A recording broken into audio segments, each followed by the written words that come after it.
नमस्कार साथियों, स्वागत है आप सभी का नर्सिंग पाठशाला में। हम डिस्कस कर रहे हैं हेमेटोलॉजी के बारे में और प्रीवियस क्लास में हमने डिस्कस किया है कंपोजिशन ऑफ ब्लड। आज की क्लास में हम डिस्कस करने जा रहे हैं प्लाज्मा के बारे में। मैं आपको बता दूं, प्रीवियस क्लास में हमने डिस्कस किया था कंपोजिशन ऑफ ब्लड, जिसमें देखा था कि जो ब्लड है किस चीज से जो है कंपोज होता है। हमने दो चीजें देखी थी। पहला तो था प्लाज्मा। फर्स्ट चीज हमने देखी थी प्लाज्मा। और जो सेकंड चीज थी वो थी सेलुलर पार्ट। सेलुलर पार्ट, इसके बारे में हमने ओवरव्यू देखा था कंपोजिशन ऑफ ब्लड का। फर्स्ट चीज प्लाज्मा, दूसरी सेलुलर पार्ट। अब आज हम डिस्कस करने जा रहे हैं फर्स्ट जो कंपोजिशन है ब्लड का, प्लाज्मा। इसके बारे में, प्लाज्मा के बारे में आज हम ब्रीफली डिस्कस करेंगे कि जो है प्लाज्मा क्या होता है और प्लाज्मा जो है किसके चीज से कंपोज होता है। तो देखिए, प्लाज्मा के बारे में हम डिस्कस कर रहे हैं। प्लाज्मा जो होता है, हमने देखा है, कल हमने इसके रिगार्डिंग बात की थी। ये एक लिक्विड होता है, जबकि दूसरा सेलुलर पार्ट होता है जिसमें आरबीसी, डब्ल्यूबीसी, प्लेटलेट्स, ये सारी चीजें आती हैं। और जो है प्लाज्मा में हमने बात किया था किसके बारे में, इसमें आता है वाटर, प्लाज्मा प्रोटीन और अदर सॉल्यूट्स। प्लाज्मा की हमने बात की थी जिसमें 92% क्या होता है, वाटर होता है। इसके अलावा 7% जो है इसमें प्लाज्मा प्रोटीन्स होती हैं।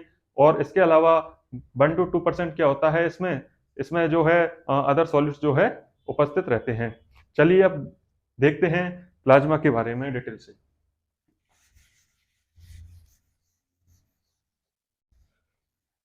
देखिए, प्लाज्मा क्या होती है, किस प्रकार से इसको डिफाइन करेंगे।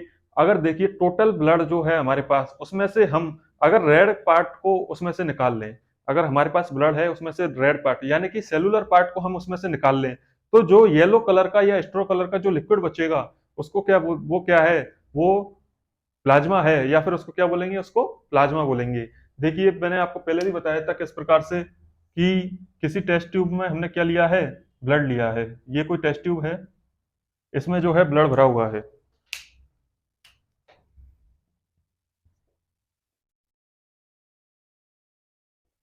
ये ब्लड भरा हुआ है। अब क्या करेंगे, इस टेस्ट ट्यूब में से हम क्या करते हैं,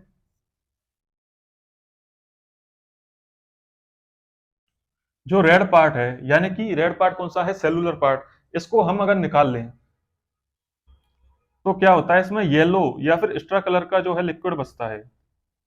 ये कैसा है, येलो या फिर एक्स्ट्रा कलर। एक्स्ट्रा कलर का क्या है, एक लिक्विड बचता है। यही क्या है, यही है प्लाज्मा। देखिए, हमने क्या किया है, टोटल ब्लड है।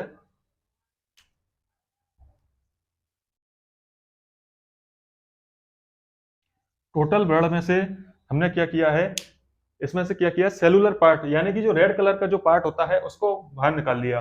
अब इसमें क्या है, रिमेनिंग जो लिक्विड बचेगा, वो बचेगा येलो या फिर स्ट्रो कलर का, जिसको क्या कहते हैं, जिसको प्लाज्मा कहते हैं। टोटल जो ब्लड होता है वो रेड कलर का होता है। और रेड कलर में से हम अगर सेलुलर पार्ट को निकाल लें, सेलुलर पार्ट मैंने बताया था रेड कलर का होता है, किसकी वजह से, आरबीसी की वजह से। आरबीसी में भी किसकी वजह से, आरबीसी में हीमोग्लोबिन होने की वजह से किस क्या रहता है कलर ब्लड का, वो रहता है रेड कलर। अब रेड कलर जो है, हमने इसमें से रेड कलर का सब्सटेंस है वो हमने बाहर निकाल लिया। बाहर निकालने के बाद क्या बचेगा, येलो या स्ट्रो कलर का जो है लिक्विड बचेगा। इसी को क्या कहते हैं, इसी को कहते हैं प्लाज्मा।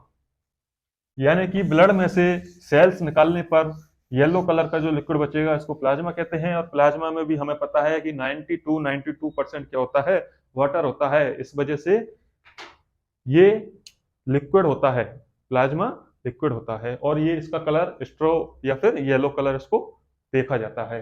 अब देखिए प्लाज्मा, यदि क्या हो, प्लाज्मा में से हम क्या करें, ब्लड सेल्स को रिमूव कर लें। If blood cells removed from total blood, क्या कर रहे हैं, टोटल ब्लड में से हम क्या निकाल रहे हैं, ब्लड सेल को निकाल रहे हैं। रिमेनिंग कैसे कलर का, येलो या फिर स्ट्रो कलर का,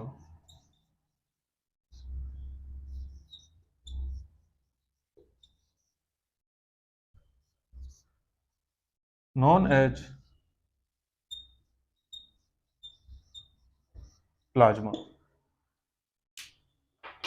देखिए टोटल जो ब्लड है हमारा, टोटल जो ब्लड है इसमें से हमने क्या किया है, ब्लड सेल्स निकाल ली हैं। टोटल ब्लड में से ब्लड सेल्स हमने निकाल ली है, और जो रिमेनिंग जो येलो या फिर स्ट्रो कलर का जो लिक्विड बचता है उसी को क्या कहते हैं, वही कहलाता है क्या, प्लाज्मा। तो ये हो गया किसके रिगार्डिंग, प्लाज्मा के रिगार्डिंग। अब देखिए प्लाज्मा क्या करता है, आगे देखते हैं। ये हमने यहाँ तक देख लिया, इसमें कुछ भी नहीं है, केवल ये है कि हमारा जो टोटल ब्लड होता है उसमें से हम सेलुलर पार्ट को या रेड पार्ट को अगर हम निकाल लें तो बचने वाला येलो स्ट्रो कलर का लिक्विड क्या है, वही प्लाज्मा है। अब हमने जो इसका ओवरव्यू देखा था उसमें भी इसके रिगार्डिंग बात की थी कि जो ब्लड में कितना प्रतिशत प्लाज्मा होता है, कितना प्रतिशत जो है सेलुलर पार्ट होता है। तो जो है ब्लड में उपस्थित प्लाज्मा कितना होता है, 55% जो है टोटल ब्लड का प्लाज्मा उपस्थित होता है, जबकि 45% सेलुलर पार्ट जो है उपस्थित होता है। अब देखिए प्लाज्मा के regarding, it make 55% of total blood.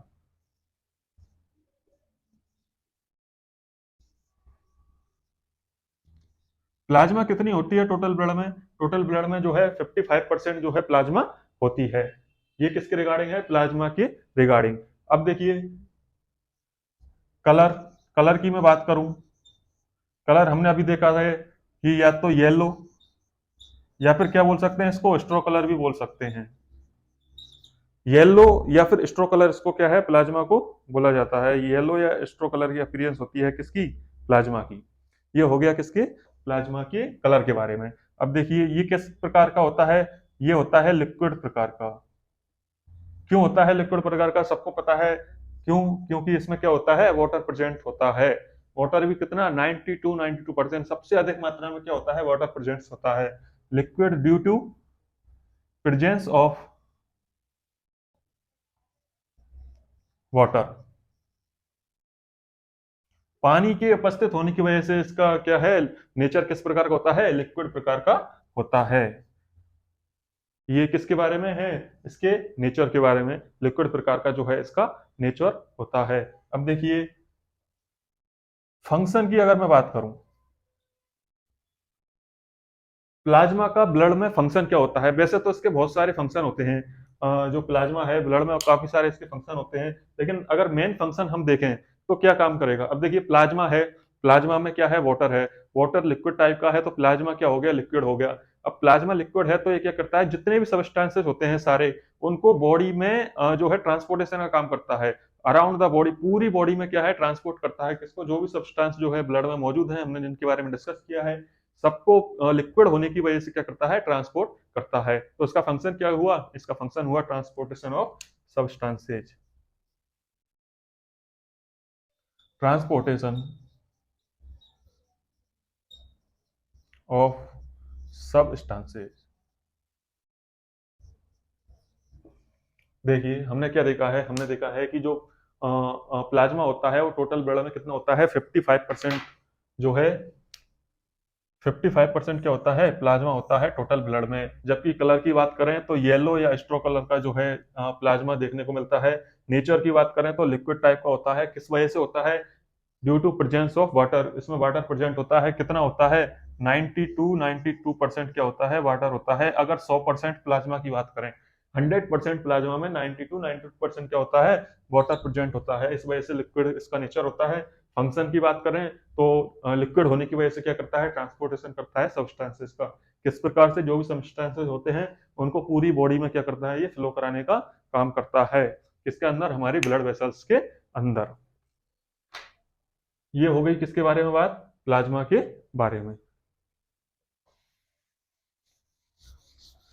अब हम देखते हैं प्लाज्मा में कौन कौन सी तीन चीजें होती हैं, जिनके बारे में कल हमने जो है ओवरव्यू देखा था प्लाज्मा कंपोजिशन के बारे में। देखिए प्लाज्मा कंपोज्ड ऑफ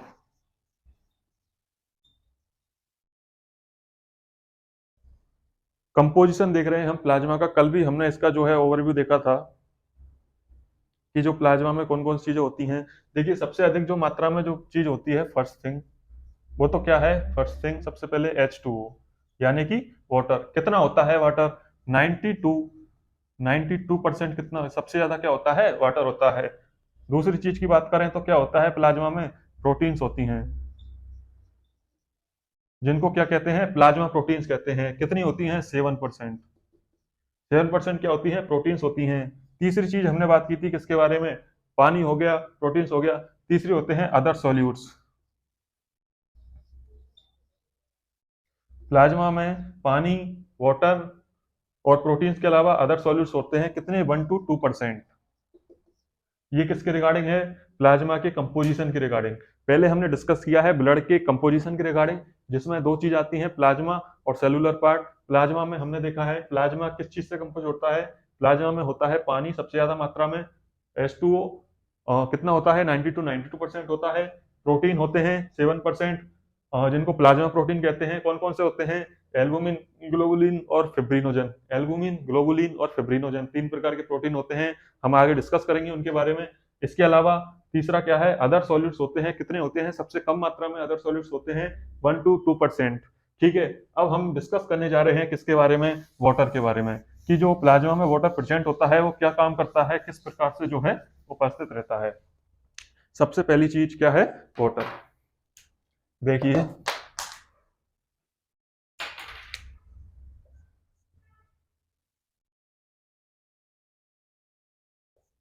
वाटर, सबसे पहली चीज देखते हैं हम क्या, वाटर। अब देखिए जो प्लाज्मा में जो वाटर उपस्थित होता है कितना होता है, बार बार हम डिस्कस कर रहे हैं इसके बारे में। 92 क्या होता है, वाटर उपस्थित इसमें होता है। अब ये वाटर जो इसमें होता है क्या काम करता है, सबसे पहली बात तो ये है कि कैसा होता है ये प्लाज्मा, क्या है, लिक्विड होता है। हमने अभी अभी देखा है किस वजह से, वाटर की वजह से। 90 to 92% क्या है, इसमें वाटर है, तो इस वजह से प्लाज्मा को क्या कर देता है, ये उसका नेचर कैसा कर देता है, लिक्विड कर देता है। तो पहली बात तो ये है कि प्लाज्मा का जो नेचर है वो लिक्विड होता है, इसकी वाटर की वजह से। दूसरा क्या होता है कि इसकी वाटर के प्रेजेंस होने की वजह से क्या होता है, जो भी सब्सटेंसेस जो है ब्लड में प्रेजेंट होते हैं वो क्या कर सकते हैं, मूव कर सकते हैं हमारी पूरी बॉडी में। यानी कि ट्रांसपोर्टेशन हो सकता है सब्सटेंसेस का, लिक्विड होने की वजह से। लिक्विड क्या चीज बना रही है प्लाज्मा को, वाटर ही बना रहा है। तीसरी बात क्या करता है, ये वाटर क्या करता है, हमने फर्स्ट जो है इसमें क्लास में इसके बारे में डिस्कस किया था कि ये हीट को एब्जॉर्ब करता है। वाटर प्लाज्मा में प्रेजेंट है, ये क्या करता है, बॉडी से हीट को एब्जॉर्ब करता है। तो टेम्परेचर रेगुलेशन का काम भी इस प्रकार से ये कर रहा है, हीट को एब्जॉर्ब करके। और क्या काम होता है इस वाटर का, इसका जो वाटर है ये ब्लड में प्रेजेंट है, तो ये क्या करता है, ब्लड के वॉल्यूम को जो है डिटरमाइन करता है। किस प्रकार से करेगा डिटरमाइन, अब देखिए, ब्लड वॉल्यूम अगर कम हो रहा है तो इसका मतलब क्या है, इसका मतलब ये है कि ब्लड में जो वाटर है उसकी मात्रा कम हो रही है। ब्लड वॉल्यूम बढ़ रहा है तो बढ़ने का मतलब ये हुआ ब्लड में जो वाटर है ना उसकी मात्रा बढ़ रही है, क्योंकि वाटर जो है उसी की मात्रा कम या ज्यादा होती है, अदर जो सेल्स हैं वो कभी बढ़ती घटती नहीं है। अगर हम वॉल्यूम की बात करें, जिस प्रकार से हाइपरवोलेमिया, हाइपोवोलेमिया की कंडीशन में क्या होता है, हाइपरवोलिया में ये होता है कि जो फ्लूइड जो है उसकी मात्रा बढ़ जाती है। फ्लूइड की मात्रा बढ़ने का मतलब क्या है, यहाँ पर ये होता है कि जो वाटर होता है ब्लड में इसकी मात्रा बढ़ जाती है। और एक टर्म होती है हाइपोवोलेमिया। हाइपोवोलेमिया क्या मतलब होता है, इसका मतलब होता है कि ब्लड में, हमारे ब्लड में या बॉडी में क्या हुआ, जो है हमारे वो पानी की मात्रा कम हो गई। ठीक है, वाटर की मात्रा कम हो गई ब्लड में, फ्लूइड की मात्रा कम हो गई। इसका मतलब क्या हुआ कि जो हमारा ब्लड में जो वाटर है उसकी मात्रा कम हुई है, ना कि ब्लड के अदर सब्सटेंसेस की। तो ब्लड ही क्या करता है, जो हम ये सॉरी वाटर क्या करता है, ब्लड के वॉल्यूम को डिटरमाइन करता है। ठीक है, सबसे पहला काम क्या बताया मैंने, इसका लिख लेते हैं। सबसे फर्स्ट थिंग, प्लाज्मा क्या होती है, लिक्विड नेचर की होती है। Plasma liquid in nature due to presence of water.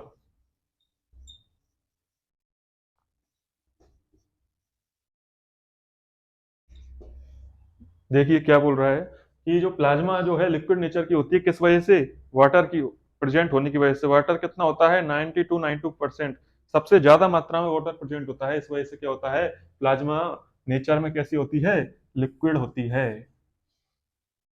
ये हो गई किसके, प्लाज्मा के लिक्विड होने का कारण।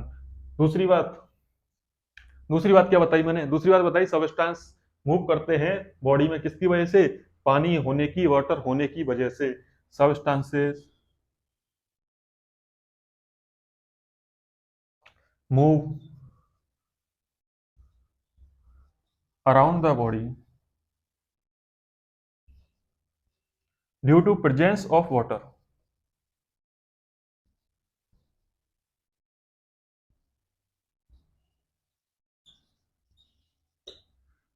प्लाज्मा में क्या है, या फिर ब्लड में हमारा वाटर प्रेजेंट होने की वजह से क्या होता है, जो भी सबस्टेंसेस होते हैं ब्लड में वो हमारी बॉडी में मूव कर सकते हैं। क्या करते हैं, मूव करते हैं अराउंड द बॉडी, पूरी बॉडी में जो है सबस्टेंसेस वो है मूव कर सकते हैं। किसकी वजह से हो रहा है ये हो रहा है किसकी वजह से, वाटर प्रेजेंट होने की वजह से। चलिए नेक्स्ट देखते हैं, इसके अलावा और क्या काम करता है हमारा वाटर।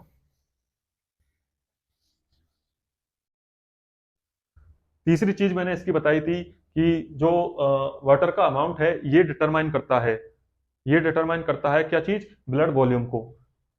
ठीक है, किस प्रकार से लिखेंगे इसको देखते हैं। प्रेजेंस ऑफ वाटर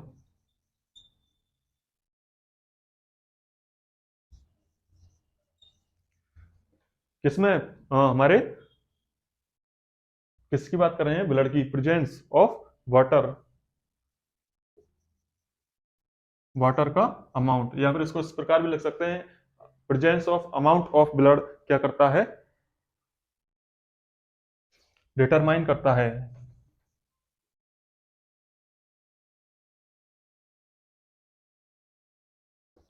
क्या चीज, क्या चीज डिटरमाइन करता है ये करता है ब्लड वॉल्यूम। तो किस प्रकार लिखेंगे, volume of blood. Presence of water या फिर amount of water present in blood क्या करता है, डिटरमाइन करता है वॉल्यूम ऑफ ब्लड। ब्लड के वॉल्यूम को क्या ही डिटरमाइन करता है, ये वाटर ही डिटरमाइन करता है।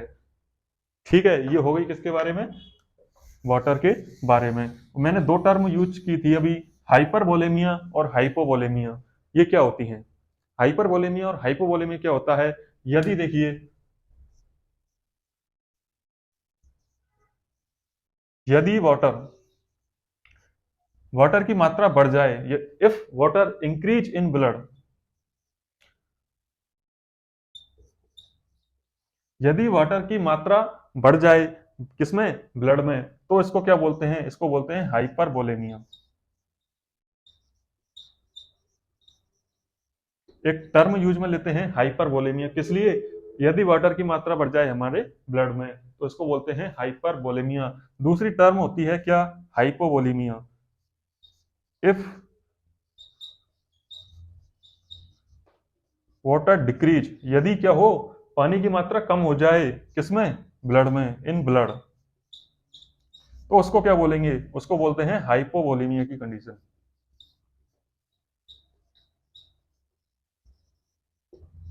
हाइपोवोलेमिया, ये दो टर्म हैं, हाइपरवोलेमिया, हाइपरवोलेमिया यानी कि हमारे ब्लड में या फिर बॉडी में फ्लूइड की मात्रा बढ़ना, वाटर अगर बढ़ जाए ब्लड में तो क्या, कौन सी कंडीशन होगी, हाइपरवोलेमिया। दूसरी होती है हाइपोवोलेमिया, वॉल्यूम क्या होना फ्लूइड का, कम होना, हाइपो यानी कम, हाइपर यानी कि ज्यादा, वोलेमिया मतलब वॉल्यूम, वॉल्यूम ज्यादा हो गया वाटर का तो हाइपर वोलेमिया, और अगर वॉल्यूम कम हो रहा है तो हाइपो वोलेमिया। ये टोटल किसके रिगार्डिंग है, ये है हमारा वाटर के रिगार्डिंग। अब इसके बाद नेक्स्ट हम देखेंगे किसके बारे में, इसके बाद हमने तीन चीजें देखी थी, प्लाज्मा में क्या क्या चीजें प्रेजेंट होती हैं। पहला देखा था वाटर होता है, वाटर प्रेजेंट होता है।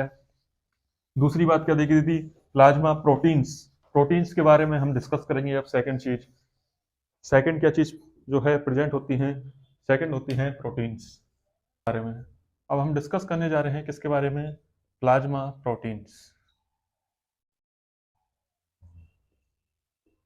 प्लाज्मा प्रोटीन, इसके बारे में हमने ओवरव्यू देखा था, जिसमें किसके बारे में डिस्कस किया था, इसमें हमने डिस्कस किया था कि टोटल कितनी होती है प्लाज्मा प्रोटीन। अगर 100% प्लाज्मा की बात करें तो उसमें 7% क्या होता है, प्रोटीन उपस्थित होती हैं। 7% प्रोटीन, प्रोटीन क्या है, उपस्थित होती हैं। It make 7% of total plasma, यानी कि 100% प्लाज्मा में कितनी कितनी प्लाज्मा प्रोटीन उपस्थित रहेंगी? 7%। 7% क्या रहती है? जो है प्लाज्मा प्रोटीन उपस्थित रहती हैं। अब देखिए क्या है, इसके हम मेजर की बात करें, हमने देखा था कि जो टोटल जो है प्लाज्मा प्रोटीन है वो 7.3 ग्राम पर डीएल जो है उपस्थित रहती हैं। किस प्रकार से? देखिए, अगर हम मेजर की बात करें,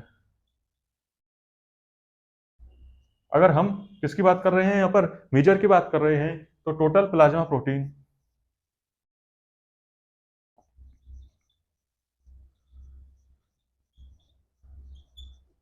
टोटल प्लाज्मा प्रोटीन कितनी होती है? 7.3 ग्राम पर डीएल। इसका क्या मतलब हुआ? 7.3 ग्राम पर डीएल, ये मैंने कल भी डिस्कस किया था। इसका क्या मतलब होता है? देखिए, टोटल जो प्लाज्मा प्रोटीन होती है हमारी, वो होती है 7.3 ग्राम पर डीएल।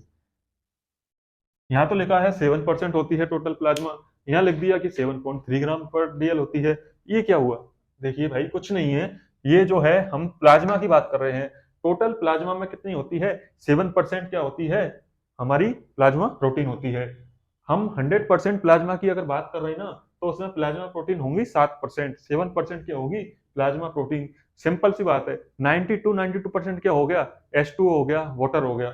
7% क्या हो गई? हमारी प्लाज्मा जो है प्रोटीन हो गई। और 1 to 2% क्या होते हैं? अदर सॉल्यूट होते हैं। 1 से 2% अदर सॉल्यूट होते हैं। तो इस प्रकार से 100% क्या हुई? है प्लाज्मा हुई। अब मेजर की हम बात कर रहे हैं, तो प्लाज्मा प्रोटीन जो टोटल हुए 7.3 ग्राम पर डेसीलीटर। डीएल का मतलब होता है डेसीलीटर, यानी कि एक डेसीलीटर में होता है लगभग जो है 100 ml। यानी कि इसका मतलब क्या हुआ कि 100 ml ब्लड में, 100 ml ब्लड में 7.3 ग्राम क्या होती है? प्लाज्मा प्रोटीन उपस्थित होती है। ये है ब्लड के रिगार्डिंग, और ये है हमारी प्लाज्मा के रिगार्डिंग। टोटल प्लाज्मा और 100 ml ब्लड, यानी कि एक डेसीलीटर ब्लड में 7.3 ग्राम क्या होती है? प्लाज्मा प्रोटीन जो है उपस्थित होती है।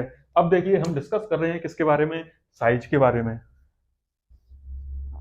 प्लाज्मा प्रोटीन का साइज कैसा होता है? बिग साइज होता है। साइज इनका बिग होता है। इसलिए ये क्या होता है, जो प्लाज्मा प्रोटीन होती है ना, ये कैपिलरी से बाहर नहीं आ सकती। इस प्रकार से देखिए, big size, so do not escape from capillaries. अब देखिए, इनका साइज क्या है? बड़ा है, इसलिए ये बाहर नहीं आ सकती। किससे? कैपिलरीज से। क्या होता है कि अदर जो सब्सटेंसेज होते हैं, वो ब्लड जो हमारी कैपिलरीज होती हैं उनसे बाहर आ सकते हैं, ठीक है। लेकिन प्लाज्मा प्रोटीन का साइज बड़ा है, इसलिए ये कैपिलरीज के हमेशा अंदर ही उपस्थित रहेंगी, कभी भी बाहर नहीं निकल सकती। ये किसके रिगार्डिंग बात की हमने? प्लाज्मा प्रोटीन के रिगार्डिंग। अब देखिए, ये जो प्लाज्मा, अब नेक्स्ट हम डिस्कस करेंगे कि जो प्लाज्मा प्रोटीन होती हैं, ये किसके द्वारा बनाई जाती हैं। हम तब से देख रहे हैं कि प्लाज्मा प्रोटीन कितनी होती हैं, क्या जो है इनका काम होता है। ये हमने इसमें देख लिया कि क्या क्या चीज इसमें रहती है। अब हमको ये देखना है कि जो प्लाज्मा प्रोटीन होती है, ये बनती किसके द्वारा है, कौन इसको बनाता है। तो देखिए, जो प्लाज्मा प्रोटीन होती हैं, ये सिंथेसाइज होती हैं, यानी कि बनती हैं किसके द्वारा? लीवर के द्वारा। लीवर ही जो है प्लाज्मा प्रोटीन्स को बनाता है। ठीक है, देखते हैं किस प्रकार से। प्लाज्मा प्रोटीन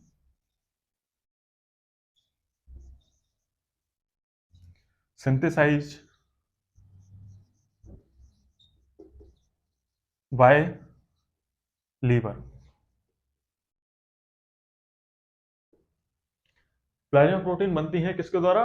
लीवर के द्वारा। लेकिन एक्सेप्ट एक ऐसी प्लाज्मा प्रोटीन है जो उसको लीवर नहीं बनाता है। एक्सेप्ट कौन सी? Gamma globulin.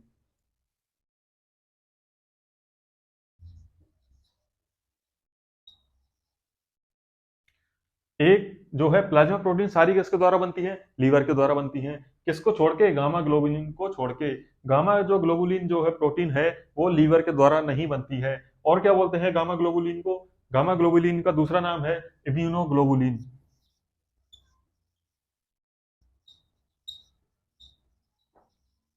इम्यूनोग्लोबुलिन बोलते हैं, या फिर मैं और क्या बोल सकता हूं इनको? मैं इनको बोल सकता हूं एंटीबॉडीज। एंटीबॉडीज।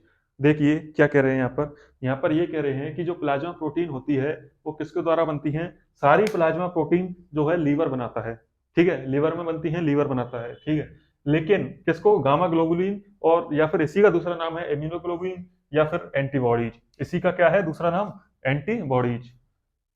इस ये नहीं बनती हैं लीवर में, बाकी सारी जो है लीवर के द्वारा बनाई जाती हैं। लेकिन अब बात यह है, फिर गामा ग्लोबुलिन को कौन बनाता है? अगर बाकी सारी लीवर में बन गई तो गामा ग्लोबुलिन कहाँ बनती है? तो गामा ग्लोबुलिन जो होती है वो बनती है हमारे बी लिम्फोसाइट्स में, ठीक है। लिखेंगे gamma globulin, gamma globulin synthesised by कौन सी? B lymphocytes.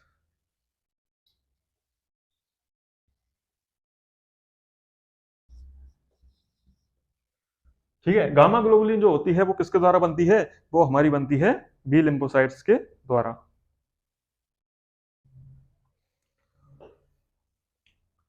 ठीक है, ये बी लिम्फोसाइट इसके द्वारा क्या बनती है? गामा ग्लोबुलिन जो है। ये हो गई किसके बारे में बात? हमारे प्लाज्मा प्रोटीन के बनने के रिगार्डिंग, ठीक है। अब हम नेक्स्ट देखेंगे क्या, देखते हैं चलो। हमने प्रेशर पढ़े थे तीन: ऑस्मोटिक, ऑनकोटिक और हाइड्रोस्टेटिक प्रेशर। वहां पे भी कहीं हमने प्लाज्मा प्रोटीन पढ़ी थी। वहां पे देखा था कि एक तो सर क्या था, एक ऑस्मोटिक प्रेशर था जिसको कौन लगा रहा था? सारे सॉल्यूट मिलकर लगा रहे थे। एक ऑनकोटिक प्रेशर था जिसको कौन लगा रहा था? प्लाज्मा प्रोटीन लगा रही थी, उसमें भी कौन सी? मेनली एल्बुमिन लगा रही थी। एक पड़ा था हाइड्रोस्टेटिक प्रेशर जिसको कौन लगा रहा था? सारे सॉल्यूशन मिलकर लगा रहे थे। तो प्लाज्मा प्रोटीन का क्या काम हुआ कि ये क्या करती है?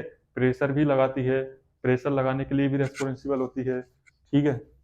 किस प्रकार से होती है कि प्लाज्मा प्रोटीन जो होती है रेस्पॉन्सिबल होती हैं किसके लिए? रेगुलेशन या फिर मेंटेन करने के लिए। कौन सा प्रेशर? Osmotic pressure. हम ऑस्मोटिक प्रेशर क्यों बोल रहे हैं? क्योंकि सारी प्लाज्मा प्रोटीन्स की हम बात कर रहे हैं, किसी एक पर्टिकुलर की बात नहीं कर रहे, इसीलिए क्या बोल रहे हैं हम? ऑस्मोटिक प्रेशर बोल रहे हैं, ठीक है। प्लाज्मा प्रोटीन, देखिए plasma protein responsible for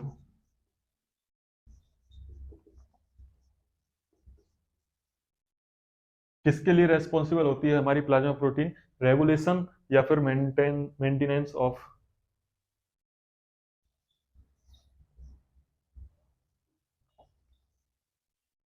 regulation या फिर मेंटेन,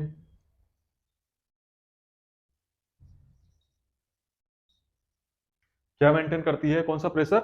ऑस्मोटिक प्रेशर।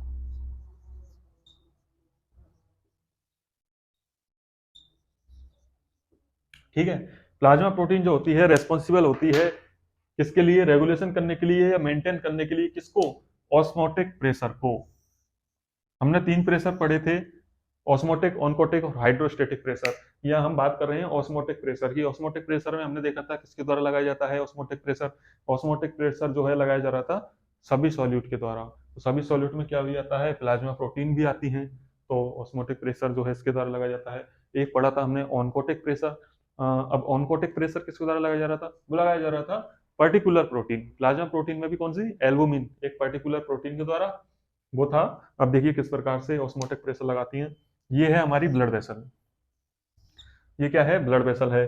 इसमें क्या प्रेजेंट है? हमारी प्रोटीन, जैसे कि एल्बुमिन प्रेजेंट है, ग्लोबुलिन प्रेजेंट है, फिब्रिनोजन प्रेजेंट है, अदर जो है सॉल्यूट वो भी प्रेजेंट हैं, ठीक है। ये क्या करते हैं? ये जो ब्लड वेसल में जो वाटर है उसको रिटेन करके रखते हैं, यानी कि ये पकड़ के रखते हैं, उसको बाहर नहीं जाने देते कैपिलरीज से। जो वाटर होता है उसको ये सारे जो है प्रोटीन हो गई अपनी, एल्बुमिन, ग्लोबुलिन, फिब्रिनोजन और अदर सॉल्वेंट सॉल्यूट हो गए, ये क्या करते हैं? वाटर को पकड़ के रख रहे हैं, ठीक है, रिटेन कर रहे हैं वाटर को। इससे क्या होगा? ये रिटेन कर रहे हैं तो वाटर जो है हमारी ब्लड वेसल से बाहर नहीं जा पा रहा। क्या हो अगर इनकी कमी हो जाए, ये अगर वाटर को रिटेन नहीं कर पाए तो क्या होगा? देखिए वाटर क्या होगा? हमारी ब्लड वेसल से बाहर चला जाएगा। बाहर जाएगा तो बाहर क्या होगा? एडिमा की कंडीशन होगी, क्योंकि बाहर क्या हो जाएगा? फ्लूइड की मात्रा ज्यादा हो जाएगी, तो एडिमा की कंडीशन हो जाएगी। तो ये क्या करते हैं? रेगुलेशन कर रहे हैं और मेंटेन कर रहे हैं क्या? ऑस्मोटिक प्रेशर को, जिससे क्या नहीं हो? एडिमा की कंडीशन डेवलप नहीं हो, फ्लूइड हमारा जो है ब्लड वेसल से बाहर नहीं जाए। इसके अलावा एक चीज और देखी थी हमने, ये तो किसके बारे में है, ऑस्मोटिक प्रेशर के बारे में। एक चीज और देखी थी हमने, क्या, ऑनकोटिक प्रेशर। उसको कौन लगा रहा था, उसको लगा रहे थे ओनली एल्बुमिन प्रोटीन। सेम वही एल्बुमिन प्रोटीन क्या करती है, वाटर को अगर रिटेन करके रखे तो उसको कौन सा प्रेशर बोलते हैं, उसको बोला जाता है ऑनकोटिक प्रेशर। ऑनकोटिक प्रेशर ये किसके द्वारा लगाया जा रहा है, ऑनकोटिक प्रेशर। ऑनकोटिक प्रेशर ये लगाया जा रहा है किसके द्वारा, एल्बुमिन प्रोटीन के द्वारा। एल्बुमिन प्रोटीन यहाँ पर रिटेन कर रहा है वाटर को, जबकि ऑस्मोटिक प्रोटीन में, ऑस्मोटिक प्रेशर में क्या होता है, ऑस्मोटिक प्रेशर जो में जो सारे सॉल्यूट होते हैं जिनमें प्लाज्मा प्रोटीन्स आती हैं सारी, वो लगाती हैं, तो उसके लिए क्या यूज में लेते हैं हम, ऑस्मोटिक प्रेशर। चलिए ये हो गई किसके बारे में, ये हो गया हमारा प्लाज्मा प्रोटीन्स के बारे में। अब जो प्लाज्मा प्रोटीन्स होती हैं उनमें कौन कौन सी जो है प्रोटीन होती हैं, इसका भी हमने ओवरव्यू देखा था कल कि 3 प्रकार की प्रोटीन्स इसमें होती हैं। कौन कौन सी, देखिए, एक तो थी कौन सी, एल्बुमिन। एल्बुमिन प्रोटीन देखी थी हमने। दूसरी कौन सी देखी थी, ग्लोबुलिन। और तीसरी देखी थी कौन सी, फिब्रिनोजन। यानी कि प्लाज्मा प्रोटीन्स में कौन कौन सी प्रोटीन्स आती हैं, प्लाज्मा प्रोटीन में 3 प्रकार की प्रोटीन्स जो है रहती हैं, कौन कौन सी, एल्बुमिन, ग्लोबुलिन और फिब्रिनोजन। इनकी मात्रा की बात करें तो सबसे ज्यादा मात्रा में कौन सी रहती है, एल्बुमिन रहती है। कितनी, 60 टू 70%। 60 टू 70% कौन सी रहती है, एल्बुमिन प्रोटीन रहती है। इससे जस्ट आधी कौन सी रहती है, ग्लोबुलिन रहती है। कितनी, 30 टू 35%। 30 से 35% कौन सी रहती है, ग्लोबुलिन रहती है। जबकि फिब्रिनोजन की बात करें तो ये बिल्कुल सबसे इन दोनों से भी कम रहती है। कितनी, 0.5। 0.5% कौन सी रहती है, फिब्रिनोजन प्रोटीन उपस्थित रहती है। इन 3 जो है प्रोटीन के बारे में हम नेक्स्ट क्लास में जो है डिटेल से चर्चा करेंगे। आज हमने क्या देखा है, आज हमने देखा है किसके बारे में, हमने देखा ब्लड जो कंपोज होता है 2 चीजों से होता है, प्लाज्मा और सेलुलर पार्ट। प्लाज्मा में भी कौन कौन सी चीजें आती हैं, प्लाज्मा में आता है वाटर 90 टू 92%, दूसरी आती है प्लाज्मा प्रोटीन्स 7%, तीसरा आते हैं अदर सॉल्यूट्स। हमने आज तीनों में से किसके बारे में डिस्कस कर लिया है, वाटर के बारे में डिस्कस कर लिया है विस्तार से।